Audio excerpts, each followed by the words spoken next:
Okay, thanks. Okay, so I don't usually work in coding theory, but this question that I'm going to mention is a favorite of mine. I wanted to say that it's probably the oldest problem that's going to be discussed here, but Omri just beat me with a von Mises question from 1920. So the question is about the possible rate of error correcting codes.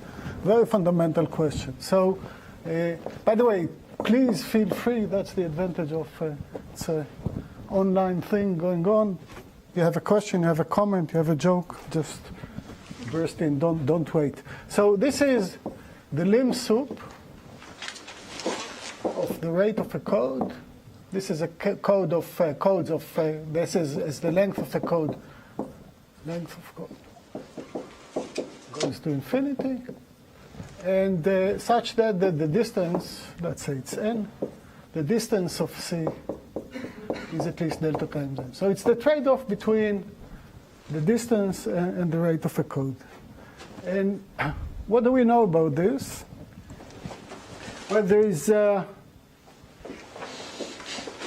some point I worked on this problem with Gil Kalai, and we used to call this diagram the banana. Well, the answer is that the function lives somewhere here.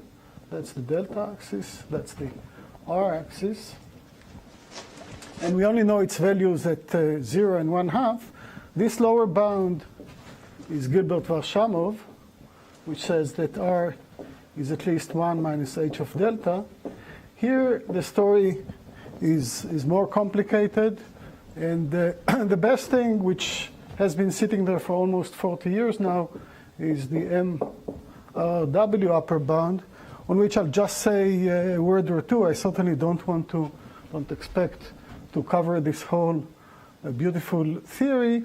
So just, I want to give a couple of pointers to this beautiful stuff. So there is the Delsart bound.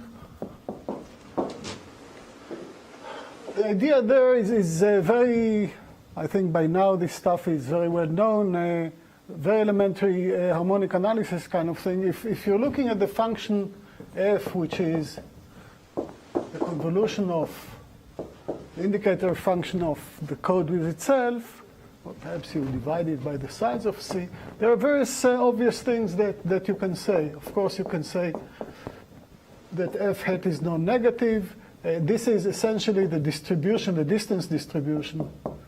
These two dist mean two different things. Distance distribution of C. So you can express the concept of the fact that this has a large distance, and you know also what this is. So this is this is essentially the size of the code. So you can write a linear program which would give you an upper bound on this. So every function like this, not every function like this comes from a code.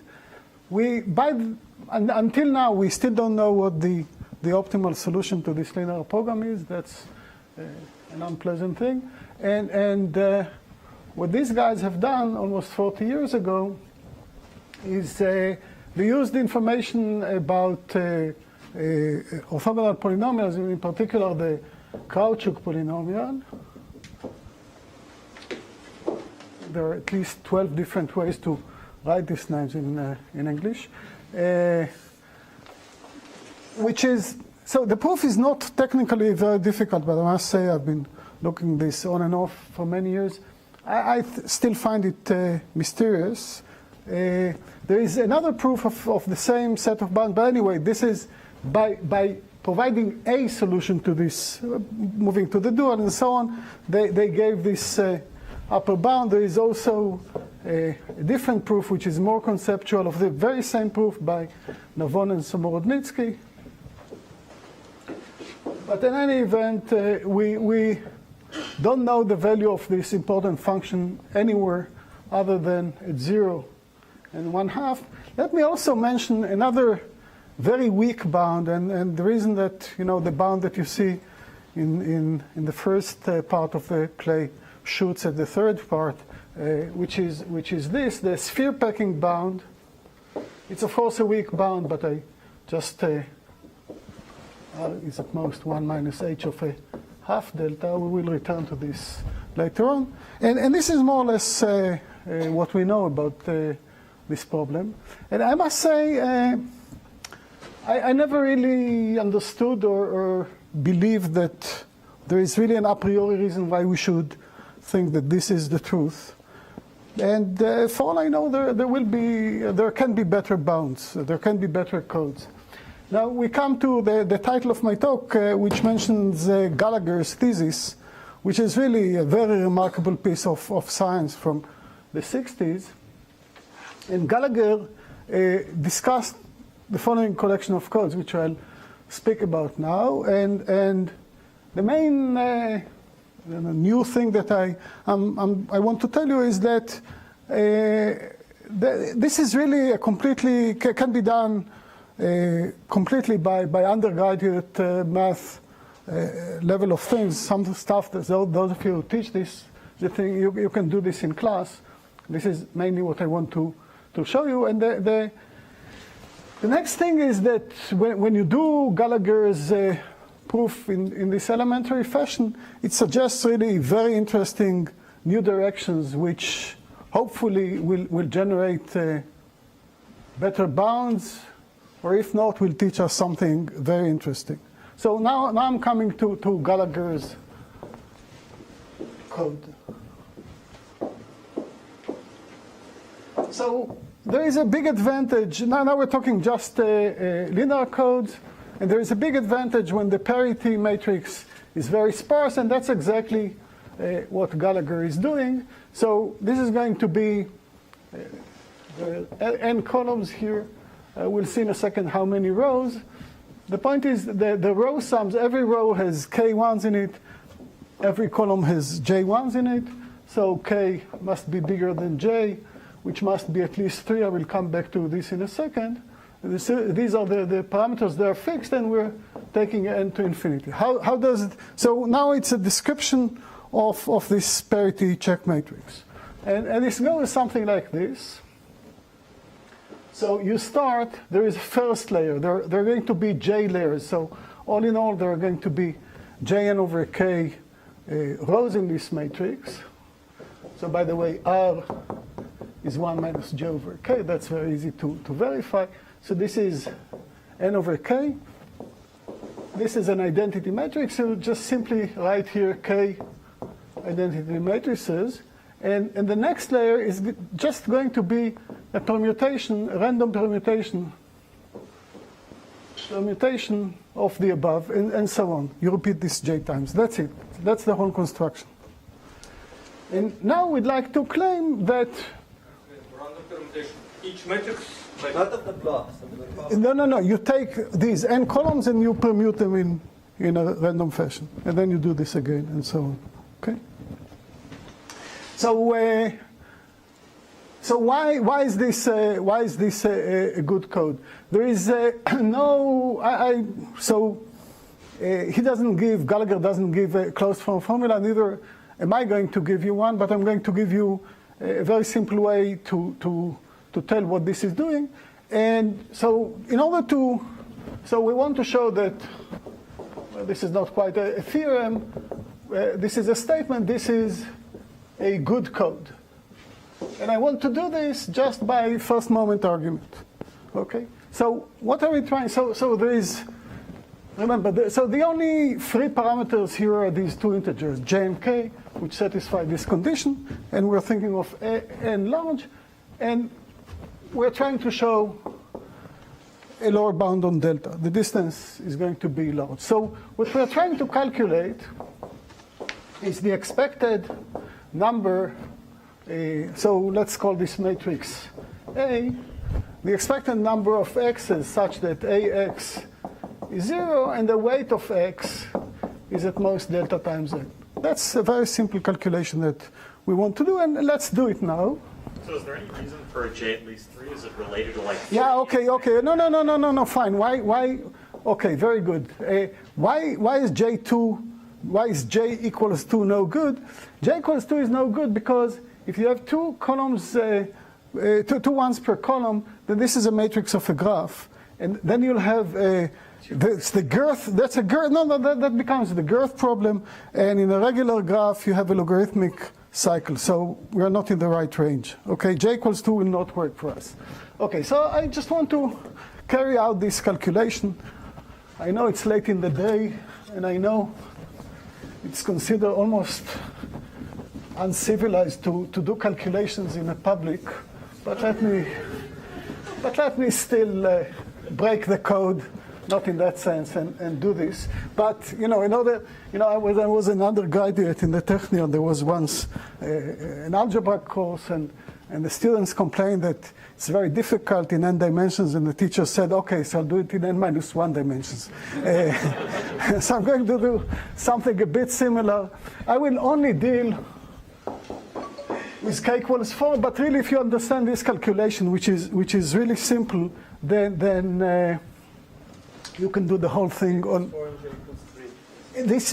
When k is 4, the only possible value is j equals 3, but I will not even speak about j, but you'll see. So how do we calculate? So just make sure that you're with me, because this is really a very simple calculation. So we're trying to calculate this quantity, okay? So here's how we'll do it. Okay, let's say we explicitly say that j equals 3. So what we want to do, so what is this expectation? I want to ask, what is the probability that x, such an x, or a vector of weight at most delta n, is in the kernel, in the right kernel of the first layer?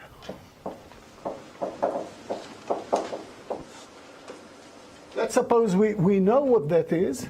So if I raise this to the jth power and I multiply by n choose delta n, so if this is less than 1, if this happens, then we're good. Then this means there is a good code. This gives us a code with a desired property, because the average is less than 1. This means there is such a matrix for which there is no bad vector in the right, no lightweight vector in the right kernel. Okay? Okay, good. So the only calculation that we need to do, and this is the main thing that I want to tell you, is that this can be done by really undergraduate type math and nothing beyond that.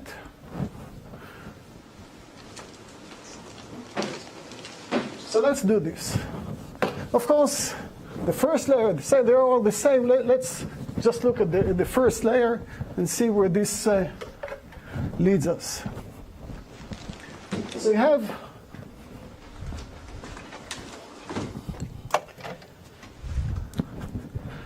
a matrix that looks something like this. Identity, identity, identity, identity, and we're looking at a vector here, and we want this to be 0. How can this happen?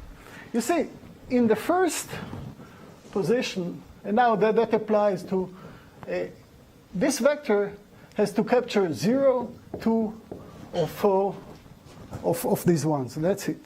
Okay. So, and the same for every. It has to come out to. So this has to come out to the 0 vector, right?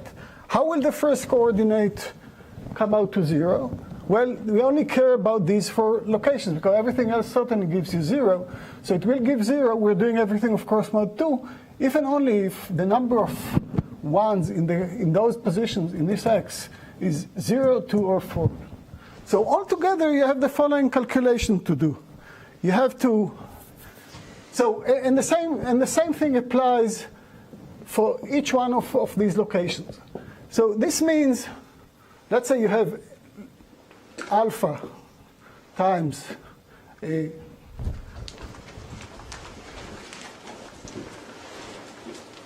So altogether, you have here a budget, if you want. That's how many ones you have. So these delta n ones, so you have to say the count of zeros, the count of twos, the count of fours. There are 3 conditions. Let's call them, I don't know, U0, U2, and U4. So U0, it's a proportion. So U0 plus U2 plus U4 has to be 1. 0 times U0 plus 2 times U2 plus 4 times U4 should be delta n, because that counts the ones. And then, having decided about these parameters, now you have to choose where to put them. So you have to, n over 4, choose these u's, times, now in those cases where I pick all 4, I don't have a choice. Zeros, I also don't have a choice. So I have to do something like this. So what I want really is the sum of those guys over all choices of U0, U2, U4 that satisfy these conditions. That's still perhaps an unpleasant thing to do, but of course, polynomial factors, we ignore them. So the sum or the max are essentially the same. So now you really have an exercise in analysis. You want to maximize this function subject to these two linear conditions. That to do with Lagrange multipliers. And it's really at the level of a homework exercise in an analysis class. And you really get an explicit expression where these guys, U0, U2, U4, very explicit expressions, which I will not write out, but you just solve this Lagrange multipliers problem. You have an expression for them. There are just two free parameters in this whole thing. Let's say A and B. Delta uniquely defines B. Then you find A. You have all the numbers. And that's how you can tell what this will give you once you, again, plug this into this equation. It will give you, in particular, what it does in 3 and 4. Any J and K, it's just a straightforward calculation. The main thing is, if you understood how this works, it's really just a few lines of calculation, and you know what you're getting. One interesting point.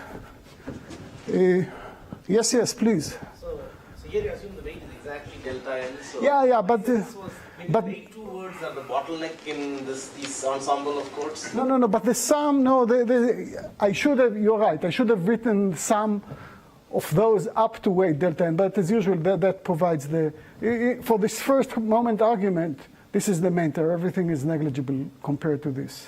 But my sense of the probability of the chord failing, I thought, was dominated by two columns being exactly equal, which is the way two things in the kernel. No, that's it's not a problem. It's really not a problem. Okay, so fine. So one nice thing that this calculation does. So Gallager mentions that these codes can give you something close to Gilbert-Varshamov if you do this. Arbitrarily close to Gilbert-Varshamov. If you do this, you actually get the same conclusion, but perhaps with even smaller J and K. So J and K don't have to be very substantial for this to work. And so this is more or less where this part of the story ends. But now there is really a very interesting challenge, which I would like to mention, that this suggests really interesting possibility that I don't know how to realize, and perhaps some of you will be able to do this. So the question is, why do we work layer by layer? What would happen if, let's say, we bunch them 2 layers at a time? I want to do the same thing, but now I want to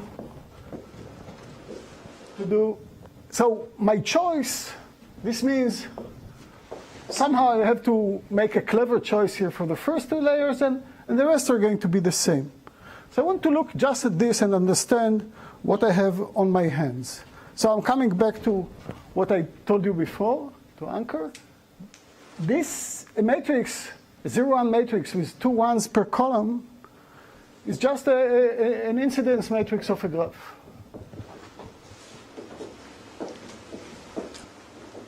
And we're looking somehow for good graphs. So previously, that was the main thing that I had to calculate. And now I want to do the same thing and ask, I want to understand the right kernel of this thing. once I understand this, I repeat it j over 2 times, and I go through the same calculation, and everything is good and happy. So what is this? What's the right kernel of this? So the right, let me call this matrix M for the moment. So the right kernel, so I'm thinking of M as the incidence matrix of some graph. So the right kernel of M is in one-to-one correspondence with Eulerian subgraphs. Very good.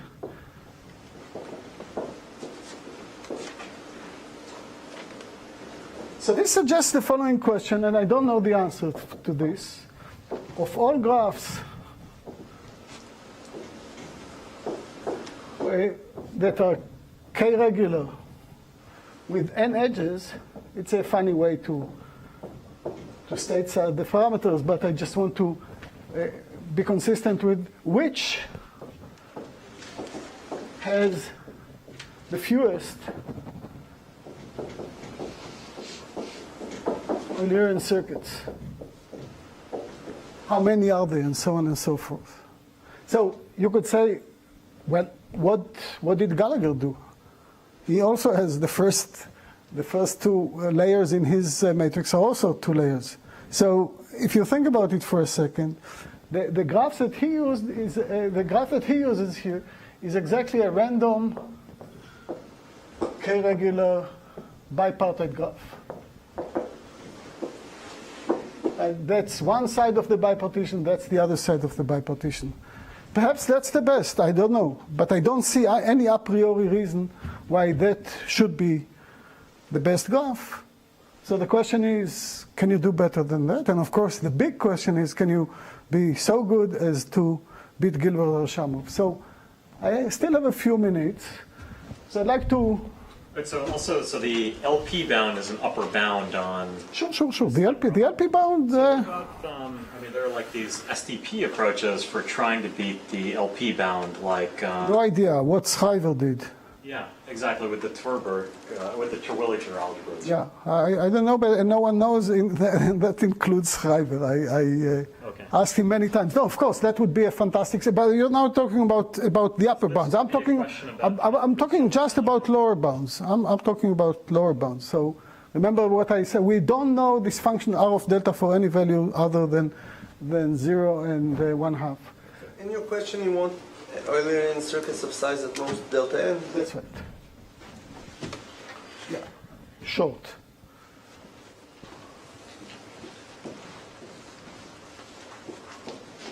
That's the question. Okay, I have some things to say about this, but I'll put them aside, mostly because I want to explain one reason why. Am I obsessed with this question? No, I'm obsessed with the next question. But so this is part of a more general obsession that I have. So I'm trying to, explain my problems to you. And here is one of the combinatorial questions I've been thinking the most about. I would be really glad to see any progress with this. And bear with me, perhaps for the first few seconds you will not see any connection, but you'll see it just momentarily. So question, it seems like I'm starting a new subject, but I'm not. How large, find the max of girth of G when G has n vertices and is d-regular. So I call this function g of d and n. What do we know about this function? G of d and n is logarithmic in scale. It's at least 4/3 log n base d minus 1. That's Lubotsky, Phillips, and Sarnak Ramanujan graphs. And it's at most 2 times log n base d minus 1. If this doesn't impress you, because that's just a 1.5 factor, so think of n as a function of d and g, and then this becomes a polynomial gap, so perhaps more impressive. I've thought a lot about these things, but one of the questions that I keep coming to a lot is that I believe that this bound is not tight, so that this 2 can be replaced by something smaller. That's a question I've been thinking a lot about, and I already erased it. And this is because This is precisely the analog of the sphere packing bound. So this is called the Moore bound.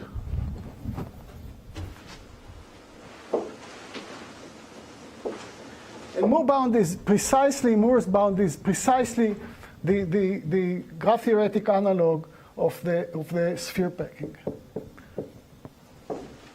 So do you have better bounds for Cayley graphs? No. No. No. In fact, I'm pretty sure that if you can do it for Cayley, I have specific reasons to say this, but I will just state what I just said. It's presumably almost the whole problem. If you can do it for Cayley, you can do the general case. I will not elaborate, but that's true. The Cayley case is essentially what you want to do. So how is this at all related to what I spoke about before? So we saw this, for example, with the way 2, but here is how the story goes. Take your graph G, it's deregular, and it is covered, the universal cover space of this is the infinite deregular tree. Now let's suppose that this is a graph of high girth, G. So this means there is a cover map from this infinite tree to this graph G, and you can label every vertex here by what vertex is it above in the cover map from here to here in the graph G. What do you get? You get an n coloring, so that's the number of the vertices of the deregular infinite tree, such that, where is the girth condition coming in? How do we see this? So if you think about it for a minute, such that every two equally colored vertices are at distance at least G. So this is it's a coding theory question, except we usually do the coding theory on the cube. Now you're doing your coding theory on the vertices of this. And you can ask the same question, how large can G be in terms of DNN? And as it turns out, so what this would tell you is this exactly this upper bound remains, the same proof goes. And in fact, as stated, this is tight. So in some sense, that's work that I did with Huri many years ago. So as stated, this question doesn't break this condition. However, in general, such a general coloring doesn't come from a graph. And what's the condition of coming from a graph? It also has to be periodic. That we don't know. That is the same thing, and I think I'm out of time, so I should stop. Do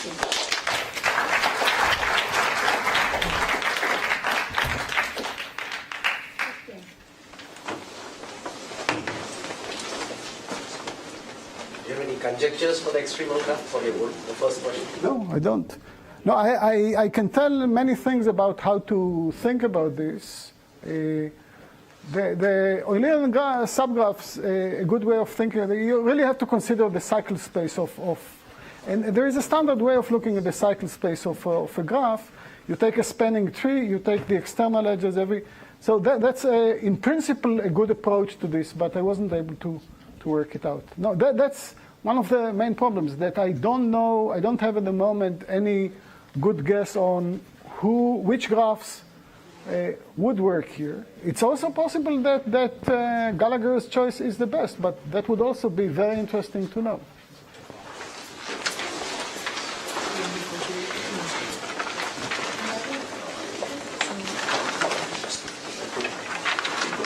Yeah. So let's thank Nati first of all.